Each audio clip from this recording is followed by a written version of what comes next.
Em João capítulo 15, hoje nós vamos ficar apenas com o versículo também 15. Então, João 15, 15.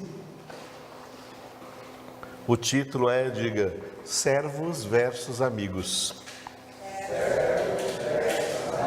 Jesus vai colocar aqui um contraste entre servos e amigos, né? Então o versículo já está aí na parede também agora, no nosso slide de hoje, onde Jesus disse: já não vos chamo servos.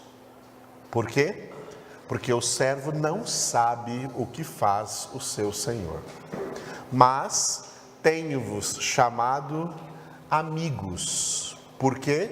Porque tudo quanto ouvi de meu Pai vos tenho dado a conhecer. Repitam.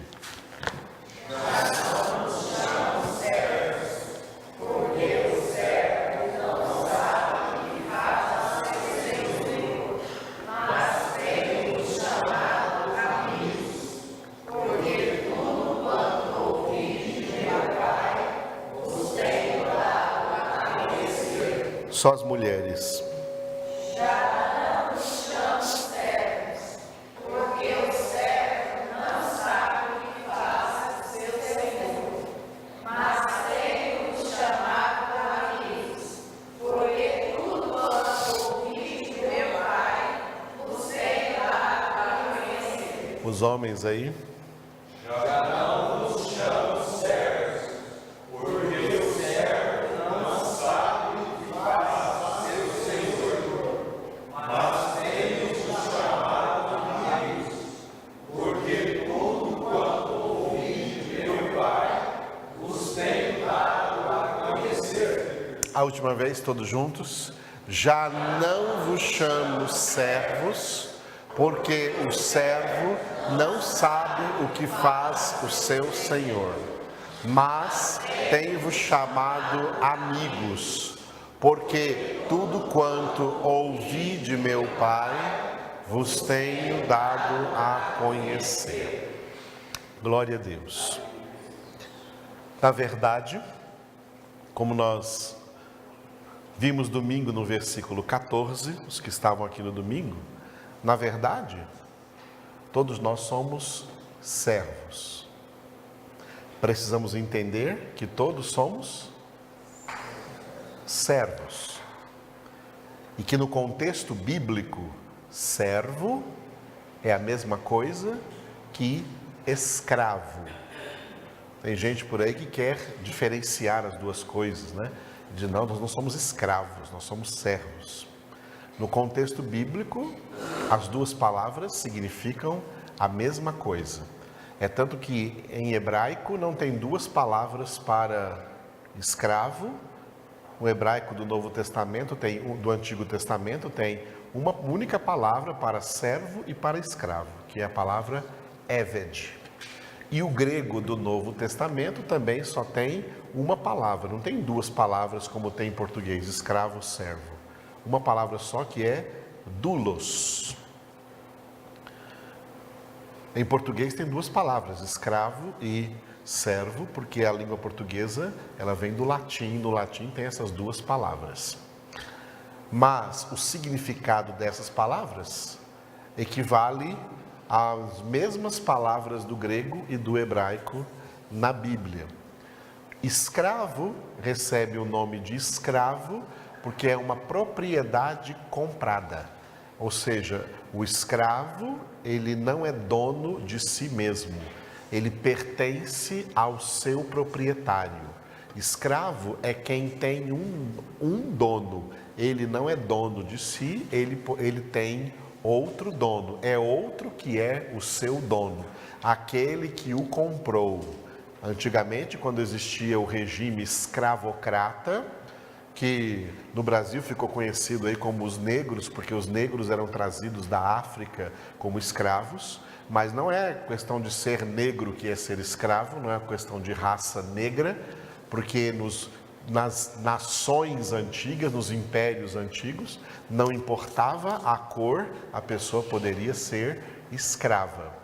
Alguém, inclusive, que não conseguisse mais sobreviver, pagar as suas contas, ele podia até se vender para algum senhor lá, né, como escravo, para alguma pessoa rica, se oferecer ele e a sua família toda para ser escravos deles, independente da cor da pele, porque essa era uma realidade social das épocas em que a Bíblia foi escrita.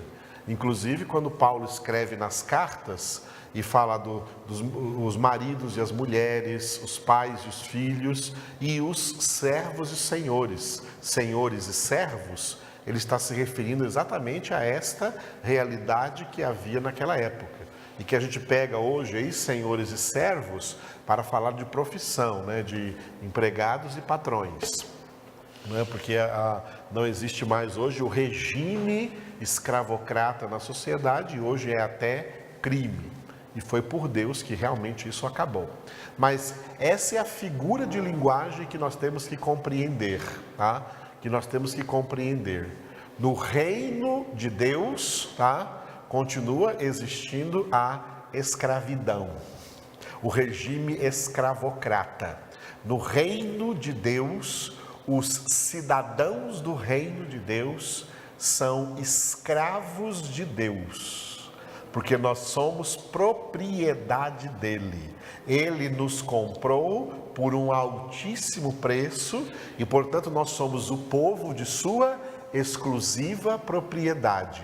Não somos donos da nossa vida, nós temos um dono, ele é o nosso dono, e como propriedade nós somos escravos.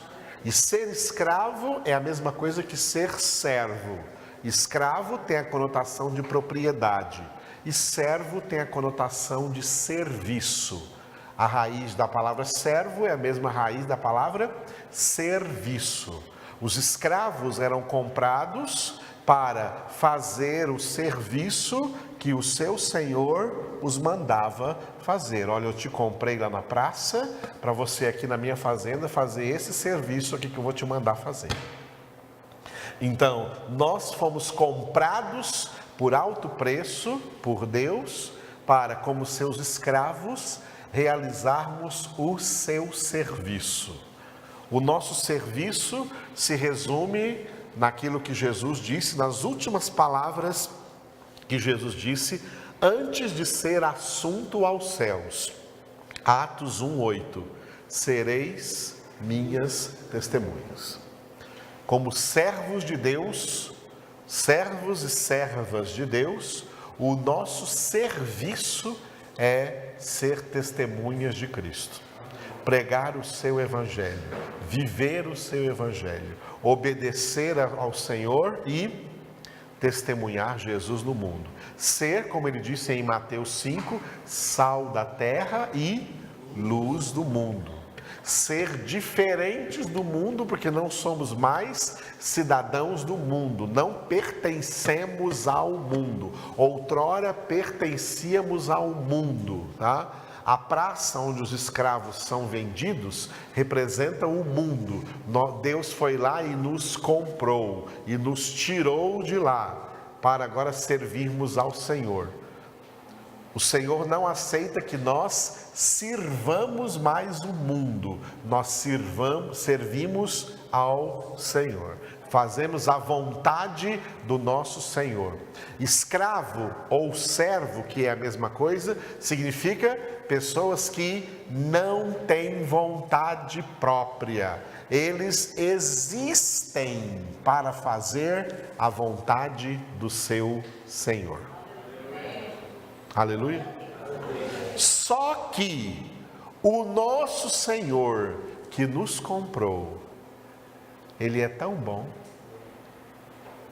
Ele é tão bom, que ao nos comprar, né, Ele nos chama de duas coisas muito impressionantes. Vou deixar amigos por último, que é o nosso versículo, mas eu digo até mais do que amigos, Ele, sendo escravos no seu reino, sendo servos no seu reino, é como Ele nos dá uma carta de alforria e ainda nos dá um documento de adoção de filhos.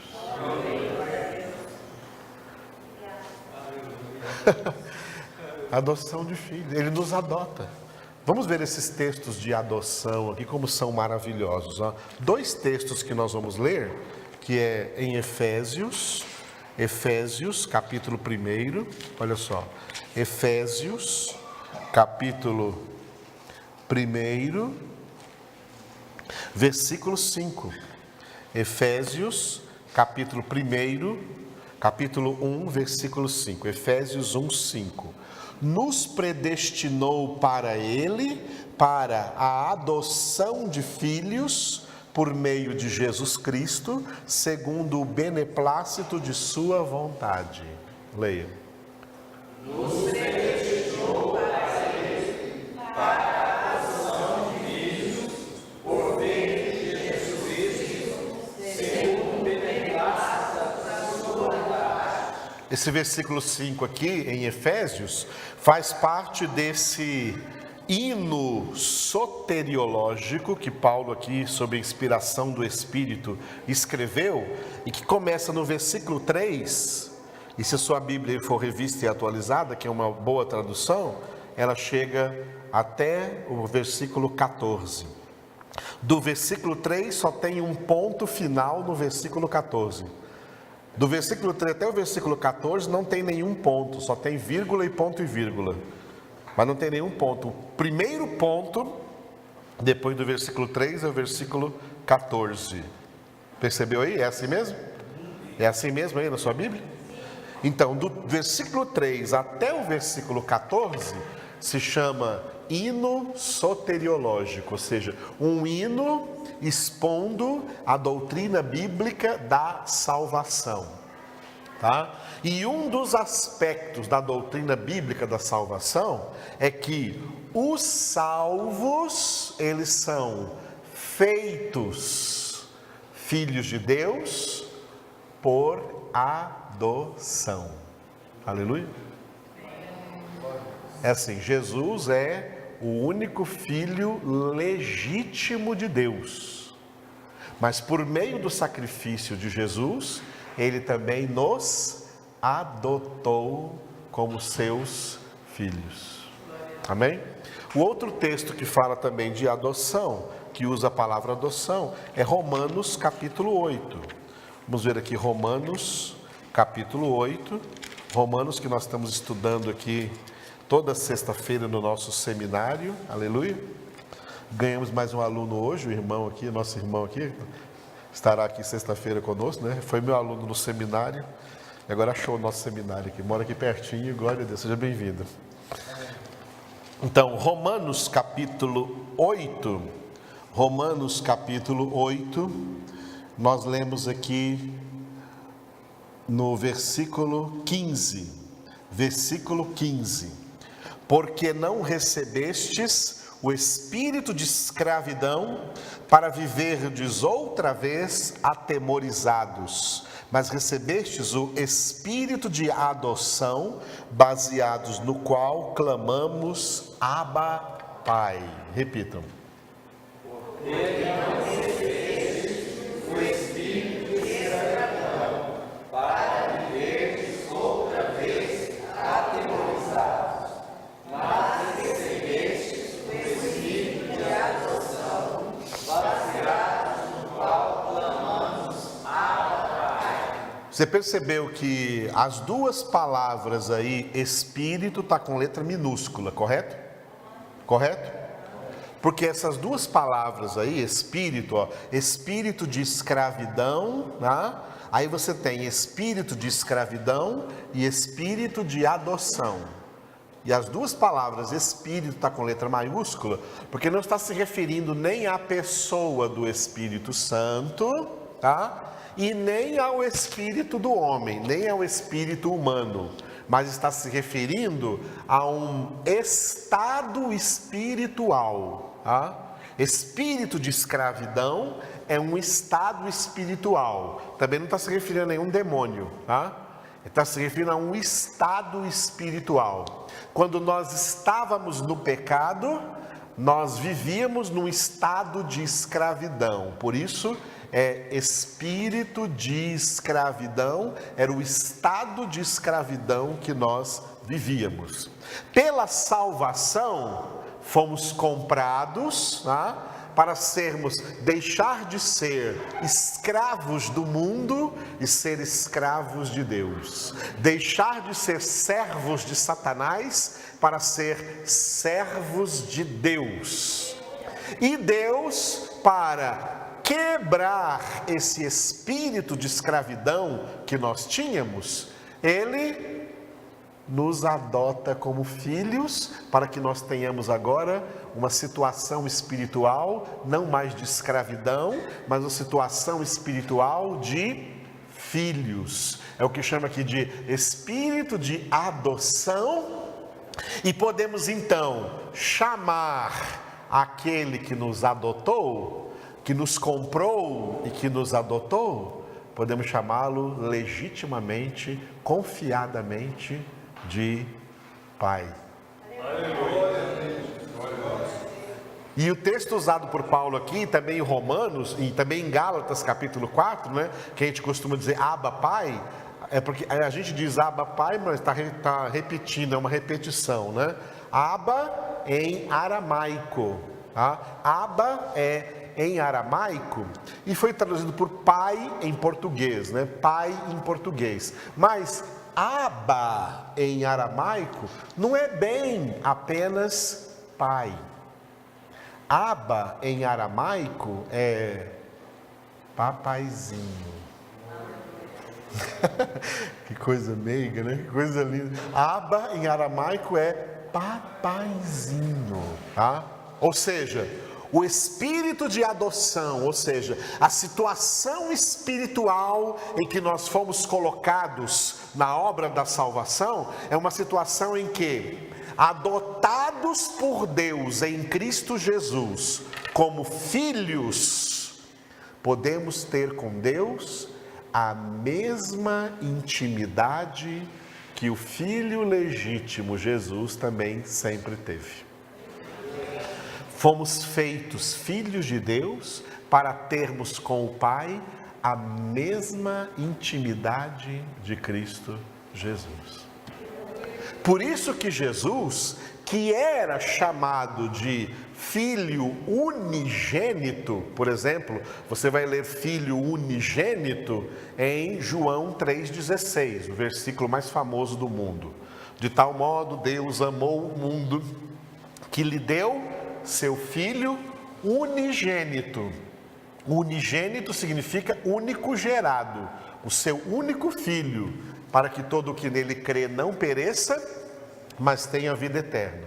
E de repente, quando Paulo está escrevendo aqui Romanos no capítulo 8, Jesus não tem mais o título de unigênito, mas o título de primogênito em Romanos 8, 29. Romanos 8, 29. Porquanto aos que de antemão conheceu, também os predestinou para serem conformes à imagem de seu Filho, a fim de que ele seja o primogênito entre muitos irmãos. Repitam. Porquanto aos que de antemão conheceu, também os predestinou para serem conformes à imagem de seu Filho, a fim de que ele seja o primogênito entre muitos irmãos. Por causa dos salvos, Jesus não é mais o unigênito, ele passa a ser agora o primogênito, o primeiro gerado. Porque todos nós somos gerados filhos de Deus pela adoção. A obra da salvação, pela obra da salvação, somos feitos filhos de Deus por adoção. O que é uma adoção? Adoção é um ato, tem que ser um ato legal. Se você for num orfanato e quiser adotar ali uma criança, como se for para ser seu filho, você levar essa criança para casa, para ser seu filho ou sua filha, você tem que ir no cartório diante do juiz para fazer isso de papel passado, não é verdade? É um direito legal. A adoção é um ato legal. É por isso que nós lemos em João, capítulo 12, uma palavra que nós temos que corrigir aí nas Bíblias, porque as Bíblias trazem a palavra poder. Em João, capítulo 1, versículo 12.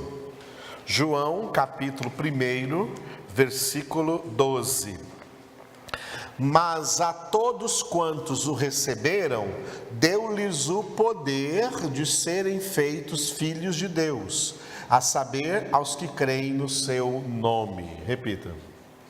Mas a todos quantos o receberam, deu-lhes o poder de serem feitos filhos de Deus, a saber, aos que creem no seu nome. Se você não corrigiu ainda, pode corrigir na sua Bíblia aí. A palavra poder não está correta neste versículo, tá?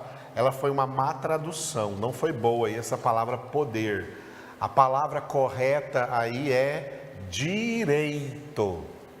Em grego não é a palavra dynamis, que seria poder. Em grego é a palavra exousia, que pode ser autoridade ou direito. E nesse caso aqui ela é direito. Então, o versículo correto fica assim, ó. Mas a todos quantos o receberam, deu-lhes o direito de serem feitos filhos de Deus, a saber, aos que creem no seu nome. Agora leia corretamente.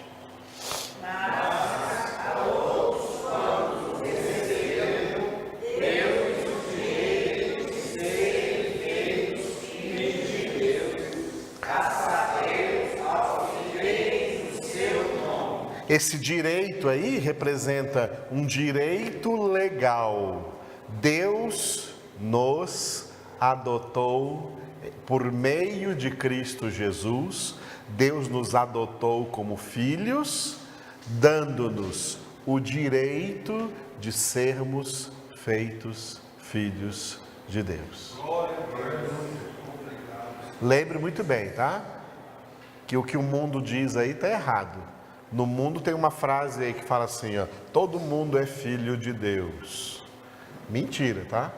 Essa palavra aí é da Bíblia do diabo. Não é da Bíblia de Deus, não. Tá? Todo mundo é filho de Deus.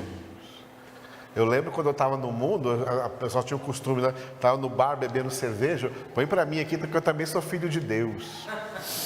Vocês lembram disso? Não é? Todo mundo é filho de Deus. Coisa nenhuma. Todo mundo é criatura de Deus. Tá? No meio da humanidade, a maioria da humanidade são criaturas de Deus, porque Deus não adotou essas pessoas, elas estão no pecado. Elas estão aí perdidas aí nesse grande orfanato, órfãs de pai, órfãos de Deus. O pecador é órfão de Deus. Deus não é o pai deles. Tá? Deus não é o pai deles. O pai, a gente costuma dizer que o pai é o inventor. Lembra quando a gente fala de Santos Dumont é o pai da aviação, não é? Graham Bell é o pai da telefonia, essas coisas. Não fala que inventor, a gente fala de pai, o pai disso, o pai daquilo. O diabo é o pai da mentira, né? O diabo é o pai da mentira. Tá? O pecado nasceu no coração do diabo e o diabo contaminou os homens. Portanto, os homens pecadores são filhos de quem? São filhos do diabo. Quem está no pecado é filho do diabo. Nós viemos ao mundo nessa terrível condição, mas fomos, pela graça de Deus, arrancados do império das trevas, que é o império do diabo, o império de Satanás, e transportados para o reino do Filho, aonde nós recebemos agora o direito de ser chamados filhos de Deus. Não deixa isso se tornar uma coisa comum na sua cabeça. Porque os crentes deixam essas coisas santas se tornarem tão comum na cabeça deles, que elas passam a não fazer mais sentido, mas fazer diferença nenhuma. Isso, amados, é uma tremenda diferença. Não sei se você sente quando você lê o apóstolo João escrevendo, que escreveu o Evangelho, escreveu também na primeira carta, vamos ver lá em 1 João, na primeira carta de João. Olha como você, não sei se você consegue sentir aqui a atmosfera de exclamação, tá? Com que João escreveu aqui, ó, 1 João capítulo 3, versículo 1. 1 João capítulo 3, versículo 1. Ele escreveu assim: vede que grande amor nos tem concedido o Pai, a ponto de sermos chamados filhos de Deus. E de fato somos filhos de Deus. Por essa razão o mundo não nos conhece, porquanto não o conheceu a Ele mesmo. Repita. Esse grande amor nos tem concedido o Pai, a ponto de sermos chamados filhos de Deus. E de fato somos filhos de Deus. Por essa razão o mundo não nos conhece, porquanto não conheceu a Ele mesmo. Aleluia. Somos filhos do Pai mais rico do universo. Ele é o nosso Pai.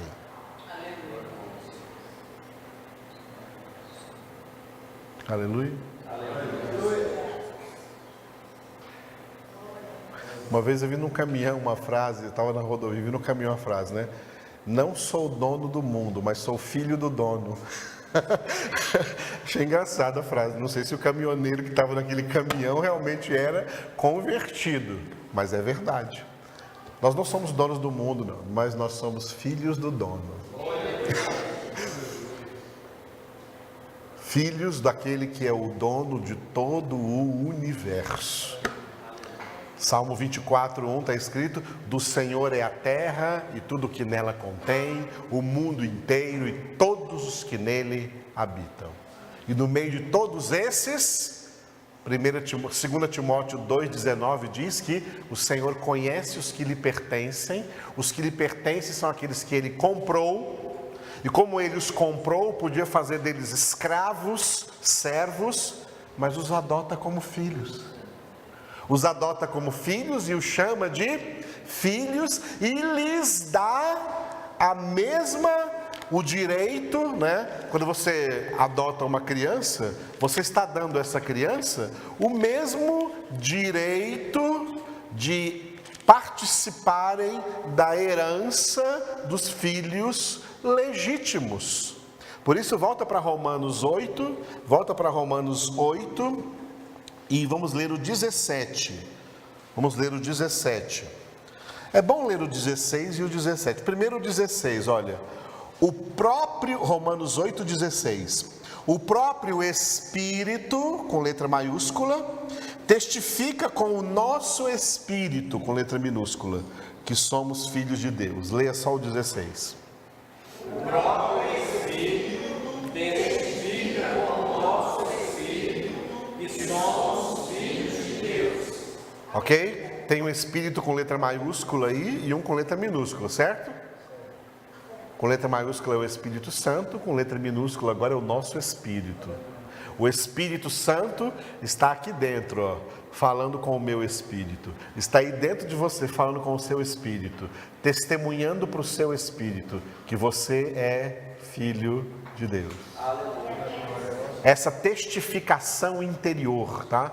Essa testificação interior. Quem não tem o Espírito Santo não tem essa testificação interior. E por isso ele não tem certeza. Será que eu sou filho de Deus? Será que eu não sou? Será que eu sou filho de Deus? Será que eu não sou? Ele não tem certeza Porque ele não tem essa testificação interior que é sobrenatural e só quem tem sabe que tem.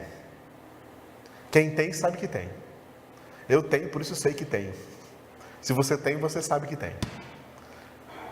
Só tem essa testificação interior quem tem o Espírito Santo testificando lá dentro com o seu espírito que você é filho de Deus. Aleluia. Aí vem o 17. Ora, se somos filhos, somos também herdeiros, herdeiros de Deus e co-herdeiros com Cristo. Se com Ele sofremos, também com Ele seremos glorificados. Repita. Ora, se somos filhos, somos também herdeiros, herdeiros de Deus e co-herdeiros com Cristo. E se com Ele sofremos, também com Ele seremos glorificados. Aleluia. Fomos adotados como filhos e por direito de adoção nós temos agora direito à mesma herança do filho legítimo que é Jesus. A herança do Pai para Jesus, Jesus divide conosco. E aqui coloca uma coisa: se com Ele sofremos, também com Ele seremos glorificados. Porque Jesus, mesmo sendo filho legítimo de Deus, essa é a diferença entre Jesus e nós. Jesus, filho legítimo de Deus. Nós, filhos adotados. Mesmo que Deus nos trate, Deus nos adotou com tanto amor que nos trata como legítimos. Mesmo que Ele nos trate como legítimos, nós somos adotados. Aleluia. Jesus, que era o filho legítimo, olha só, Hebreus capítulo 5, vai para lá. Jesus, que era o filho legítimo de Deus, vamos ler sobre ele aqui no Hebreus 5:8. Hebreus 5:8. Hebreus capítulo 5, versículo 8. Embora sendo filho, aprendeu a obediência pelas coisas que sofreu. Repita. Embora sendo filho, aprendeu a obediência pelas coisas que sofreu. Jesus é filho legítimo de Deus. Filho unigênito primeiro antes de nós, unigênito de Deus, filho. Não, Jesus não é filho de Deus por adoção. Jesus é filho de Deus por geração, tá? Filho de Deus por geração. Por isso é que João disse acerca de Jesus, volte agora para João capítulo 1, vamos lá. João capítulo 1, aqui a gente lê Bíblia. João capítulo 1, versículo 18. João capítulo 1, versículo 18. João 1:18. Ninguém jamais viu a Deus. O Deus unigênito que está no seio do Pai é quem o revelou. Repita. Ninguém jamais viu a Deus. O Deus unigênito que está no seio do Pai é quem o revelou. Aleluia. Jesus é chamado aqui de Deus unigênito. E da onde Jesus veio? Jesus vem do seio do Pai. Uma palavra muito misteriosa. De dentro do Pai. Jesus procede de Deus. Jesus procede do Pai para nós. Ok? E uma vez na terra, mesmo sendo filho de Deus, ele teve que aprender a obediência pelas coisas que sofreu. E aí Paulo diz: se sofremos com ele, também com ele seremos glorificados. O que Jesus sofreu? Jesus teve que sofrer o quê? Um ministério de servo. Mesmo sendo filho de Deus, Jesus veio ao mundo como servo de Deus. Olhe comigo um texto em que o Pai apresenta seu filho Jesus como servo. Isaías 42. Isaías capítulo 42, o Pai está apresentando Jesus como servo, tá? Apresentando Jesus aqui como servo. O que nós vamos ler aqui é o Pai apresentando Jesus. Vamos ler os 4 primeiros versículos. Leiam comigo. Eis aqui o meu servo, a quem sustenho, o meu escolhido, em quem a minha alma se compraz. Pus sobre ele o meu espírito, e ele promulgará o direito para os gentios. Não clamará, nem gritará, nem fará ouvir a sua voz na praça, não esmagará a cana quebrada, nem apagará a torcida que fumega.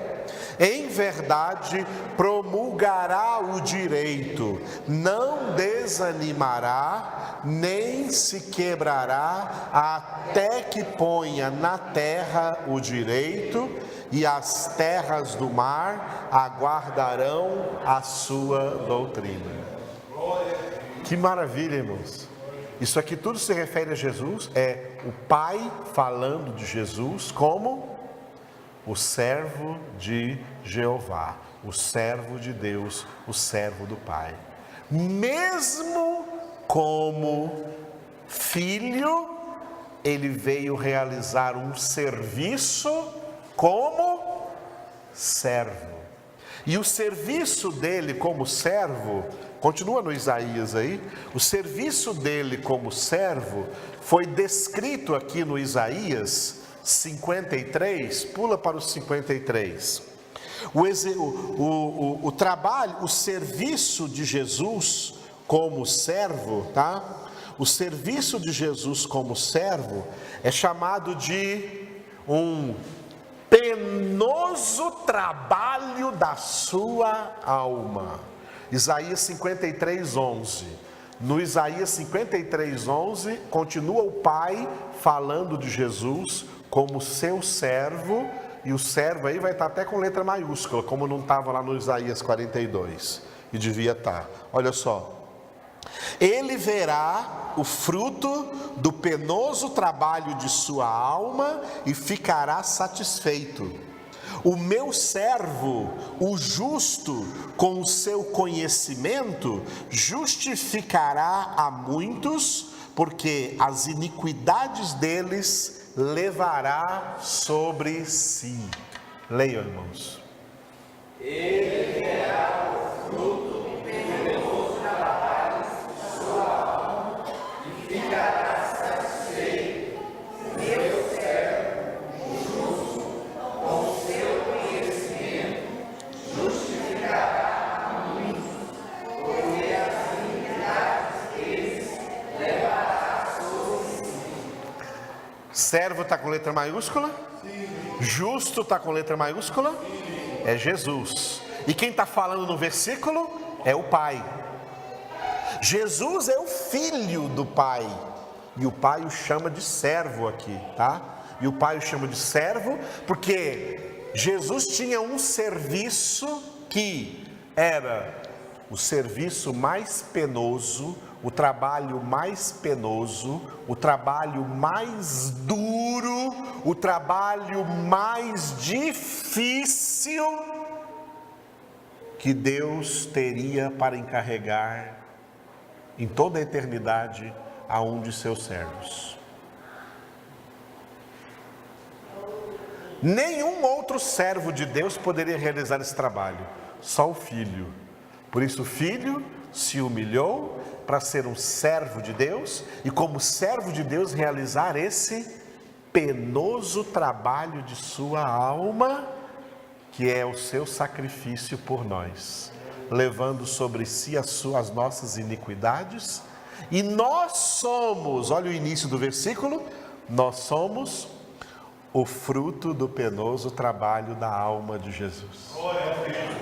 Nós, os salvos, somos o fruto do penoso trabalho da alma de Jesus. Que coisa, irmãos. E aí Jesus olha para nós e diz assim, ó, eu não vos chamo servos, eu vos chamo de amigos. Jesus sendo filho, mesmo sendo filho legítimo de Deus, fez um trabalho de um servo. Para que ele agora, mesmo nos chamando de amigos, não é qualquer amizade, é aquela amizade que nós vimos no domingo no versículo 14, uma amizade condicional, onde Jesus disse, vós sois meus amigos, se fazeis o que eu vos mando, ou seja, se faz o serviço que eu estou destinado a vocês. O serviço de servos nós continuamos fazendo, mas o tratamento que recebemos é de amigos e filhos. Filhos de Deus, amigos de Jesus, irmãos de Jesus. O tratamento que temos da parte de Deus é de filhos, o tratamento que temos da parte de Jesus é de irmãos e amigos, mas não esqueça que somos servos. Ele já não nos chama servos, nos chama amigos, mas ele não tira de nós o trabalho que temos também que fazer como servos. Está claro, irmãos? Porque você pensa, eu sou amigo, não preciso fazer mais nenhum trabalho, agora eu sou amigo do cara. Não, o trabalho continua, o servo continua a realizar o seu trabalho, por isso que é amigo. Vós sois meus amigos se fazeis o que eu vos mando. Essa amizade foi condicionada.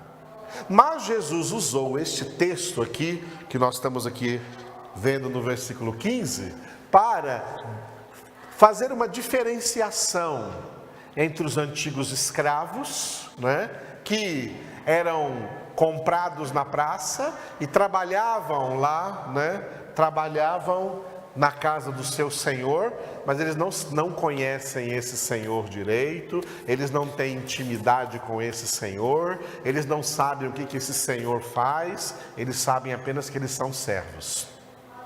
O que Jesus está dizendo é, eu não quero servos assim, não. Eu não quero servos que não saibam o que o seu senhor faz. Eu não quero servos que não conheçam o seu senhor. Eu sou o Senhor e eu quero que os meus servos sejam meus amigos íntimos. E é por isso que, embora eles sejam servos, eu não os trato como servos, eu os trato como amigos, dando a eles a conhecer tudo o que eu também conheci, o que eu ouvi do meu Pai. Sem ocultar nada. Jesus é quem ensina para nós tudo o que ele recebeu do Pai. Ele não oculta nada. Não tem nada que Jesus vai dizer assim, não, eu não vou contar isso aqui para vocês, não, eu não vou ensinar isso aqui para vocês, não, porque vocês são servos, você não precisa saber isso não, só precisa realizar o serviço, não precisa saber disso não.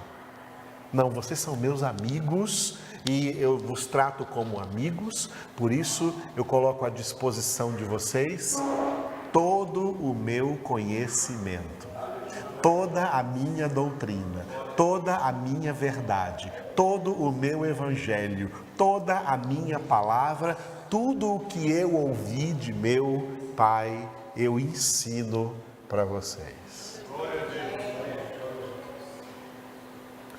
Jesus não é igual aquela pessoa que passa uma receita, mas tira alguns ingredientes.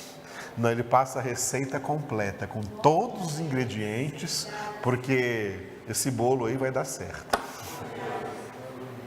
Jesus passou para nós na palavra tudo o que ele ouviu do Pai, porque ele quer que sejamos,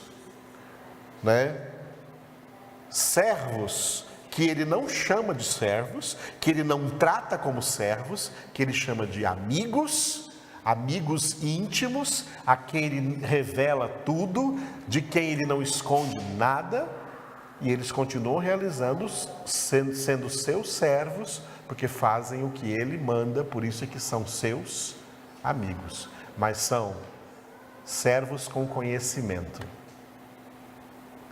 e amigos com conhecimento, e irmãos com conhecimento, e filhos com conhecimento. O que o Pai quer com essa adoção de filhos é transmitir para nós todo o seu conhecimento. O que Jesus quer nessa amizade conosco é transmitir para nós todo o seu conhecimento. E quando chega no João 17, ele vai definir a vida eterna como conhecimento. Pai, a vida eterna é esta, que te conheçam a ti, um só Deus verdadeiro, e a Jesus Cristo a quem enviaste. João 17:3. E por isso o apóstolo Pedro, na sua humilde participação dentro da Bíblia, com 2 epístolas, 1ª e 2ª Pedro, a palavra mais chave de Pedro em suas epístolas é a palavra conhecimento, e ele termina lá em 2 Pedro 3,18 dizendo: crescei na graça e no conhecimento de nosso Senhor e Salvador Jesus Cristo. Conhecer a Deus. Em Oséias, tem 2 versículos muito conhecidos. O primeiro é Deus falando: o meu povo está sendo destruído por falta de conhecimento. Continua hoje, tá? Hoje tem evangélicos sendo destruídos por falta de conhecimento. E quanta gente aí com título de pastor na frente dessas igrejas, e mesmo com esse título de pastor, não tem conhecimento. As igrejas evangélicas, as igrejas protestantes, são a única entidade na sociedade em que pessoas estão fazendo algo do que elas não têm pleno conhecimento. Um médico está agindo porque tem o conhecimento da medicina, o advogado está agindo porque tem conhecimento de direito, o engenheiro está agindo porque tem conhecimento de engenharia, até os padres católicos estão agindo como padres católicos porque eles foram formados para isso na filosofia e na teologia católica. Mas os pastores não são pastores porque têm conhecimento.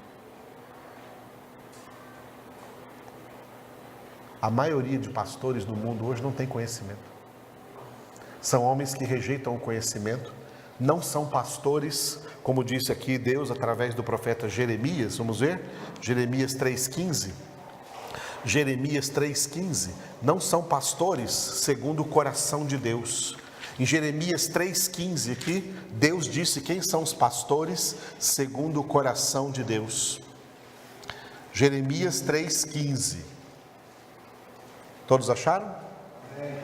Dar-vos-ei pastores segundo o meu coração, que vos apacentem com conhecimento e com inteligência. Dá para repetir?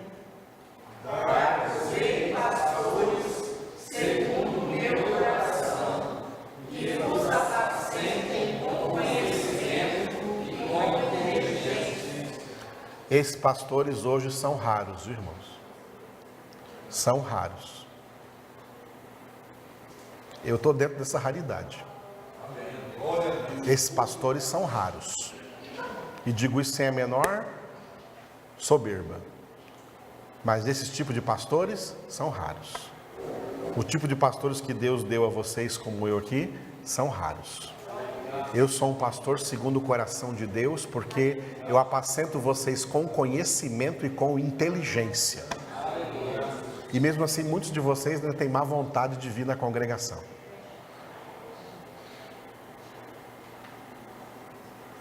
Estão querendo um pastorzinho mais burro, né? Porque está cheio por aí, viu? E são eles que fazem mais sucesso do que os pastores com conhecimento. Porque os pastores que não têm conhecimento são pastores segundo o coração dos homens. São pastores que agradam a homens. Agora, pastores segundo o coração de Deus são os que apacentam com conhecimento e com inteligência. E aqui está a prova bíblica para isso. Outro versículo de Oséias que eu ia citar é: conhecei e prossegui em conhecer o Senhor. Há muito para nós conhecermos de Deus, amados. Há muito para conhecermos de Deus, e Jesus quer nos ensinar como amigos. Amém.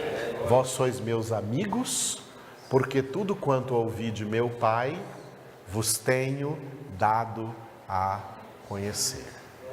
Os amigos de Jesus conhecem Jesus. E por isso que vão morar com Jesus no céu. Os amigos de Jesus fazem o que Ele manda, obedecem a Ele, têm consciência de que são seus servos. Têm consciência de que são tão amados, porque são filhos, porque são irmãos, porque são amigos de Jesus, filhos do mesmo Pai, herdeiros de Deus e co-herdeiros com Cristo, mas não perdem o foco de que também são servos e têm que realizar o serviço como Jesus, como servo, realizou um serviço difícil, penoso, mas Ele obedeceu. Nós também continuamos sendo servos, mas servos que o Pai trata como filhos, que Jesus trata como irmãos, que Jesus trata como amigos. E o tratamento dele como amigos é dando conhecimento. É dando conhecimento. É dando conhecimento. É ministrando conhecimento. Eu sei que enquanto o Senhor me deixar aqui nesse lugar com vocês, Ele estará trazendo conhecimento através de mim para vocês. Quem aproveitou, aproveitou. Quem não aproveitou, aproveitasse. Eu venho aqui em cada reunião com fidelidade. Eu vejo vocês viajando aí para tudo quanto é lugar. Eu não viajo. Sabe por que eu não viajo? Porque eu tenho zelo de estar aqui com vocês, trazendo alguma coisa, trazendo uma palavra de Deus. Cada reunião que eu venho aqui, eu venho para trazer algo de Deus, do céu, do conhecimento do Senhor para você. É por isso que você não me vê viajando. Por isso que você não me vê pegando férias. Durante as férias do seminário onde eu trabalho, aqui eu não tiro férias. Julho eu estou aqui, janeiro eu estou aqui, fevereiro eu estou aqui, dezembro eu estou aqui. Vocês não podem ver um fim de semana que a gente indo para Caldas Novas, gente indo para o Rio, gente não sei para onde, gente para lá. Vocês espalham todo mundo, vocês vão se divertir, maravilha. Eu fico aqui porque venham 2 ou 3, para esses 2 ou 3 que vierem, eu venho aqui com todo o zelo de Deus ensinar a palavra do Senhor para eles, porque eu sei o quanto isso é importante.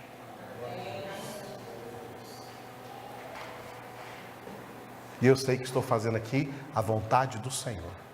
Não estou aqui para agradar a homens, mas agradar o meu Senhor, ensinando a vocês o que Ele deseja, o que Ele quer escrever no seu coração.